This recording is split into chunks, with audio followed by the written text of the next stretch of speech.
Assalamualaikum warahmatullahi wabarakatuh. Perkenalkan, nama saya Refatus Saniah, NIM 2301 11 3074. Di video ini saya akan menjelaskan tentang manajemen aset untuk memenuhi UAS mata kuliah manajemen aset. Pada soal yang pertama,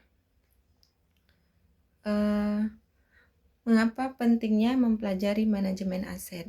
Nah, mempelajari manajemen aset itu penting karena setiap organisasi atau instansi pasti memiliki aset yang harus dikelola dengan baik agar bisa dimanfaatkan secara maksimal. Kalau pengelolaannya tidak baik, aset bisa rusak, hilang, terbengkalai, atau bahkan disalahgunakan oleh pihak tertentu. Karena itu, manajemen aset diperlukan untuk mengatur bagaimana aset direncanakan, dicatat, digunakan, dipelihara, sampai akhirnya dihapuskan jika sudah tidak layak. Selain itu, manajemen aset juga membantu organisasi menggunakan anggaran dengan lebih efisien. Dengan adanya data aset yang jelas, pihak pengelola bisa mengetahui kondisi aset yang dimiliki dan mengambil keputusan yang tepat. Misalnya, apakah aset masih bisa digunakan, perlu diperbaiki, atau harus diganti.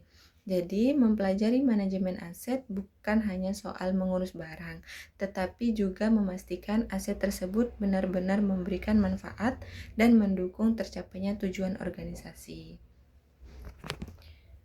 Nah, pada soal yang kedua, realita di lapangan saat ini menunjukkan banyak kasus salah urus aset yang sebenarnya dimulai dari salah kelola. Kenapa terjadi demikian?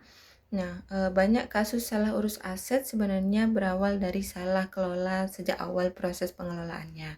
Misalnya, aset tidak didata dengan benar, dokumen kepemilikan tidak lengkap, atau pencatatannya tidak pernah diperbarui. Akibatnya, pengelola tidak memiliki informasi yang jelas tentang jumlah, kondisi, maupun lokasi aset yang dimiliki. Kondisi seperti ini membuat pengawasan menjadi lemah dan aset lebih mudah disalahgunakan oleh pihak terkait. Selain itu, kurangnya kemampuan sumber daya manusia, lemahnya pengawasan, dan tidak adanya tanggung jawab yang jelas juga menjadi penyebab munculnya masalah dalam pengelolaan aset. Kalau masalah-masalah ini terus dibiarkan, aset bisa menjadi terbengkalai, tidak dimanfaatkan secara optimal, bahkan memunculkan sengketa hukum atau kerugian bagi negara dan daerah. Nah, oleh karena itu, pengelolaan aset harus dilakukan dengan baik sejak awal agar tidak berkembang menjadi masalah-masalah yang lebih besar. Nah, untuk soal yang ketiga, ada 3 langkah menuju good governance aset daerah. Nah, untuk mewujudkan good governance dalam pengelolaan aset daerah, ada 3 langkah penting yang harus diterapkan. Yang pertama itu tertib administrasi, yang kedua itu tertib hukum, dan yang ketiga itu tertib fisik. Nah, tertib administrasi ini berarti semua aset harus didata dan dicatat dengan lengkap, serta memiliki informasi yang jelas mengenai jumlah, lokasi, kondisi, dan nilainya. Nah, dengan administrasi yang rapi, pemerintah akan lebih mudah mengawasi dan mengelola aset yang dimiliki. Selanjutnya itu ada tertib hukum, yaitu memastikan bahwa setiap aset memiliki dokumen kepemilikan yang sah dan status hukum yang jelas. Hal ini penting agar tidak terjadi sengketa atau klaim dari pihak lain di kemudian hari. Yang terakhir itu ada tertib fisik, yaitu memastikan bahwa aset benar-benar ada, kondisinya terawat, aman, dan digunakan sesuai dengan fungsi serta peruntukannya.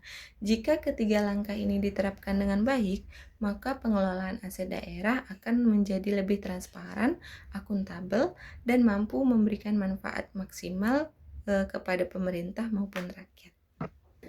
Sekian video ini ditujukan untuk memenuhi UAS mata kuliah manajemen aset dengan pengampu Bapak Zulkarnaini. Terima kasih. Wassalamualaikum warahmatullahi wabarakatuh.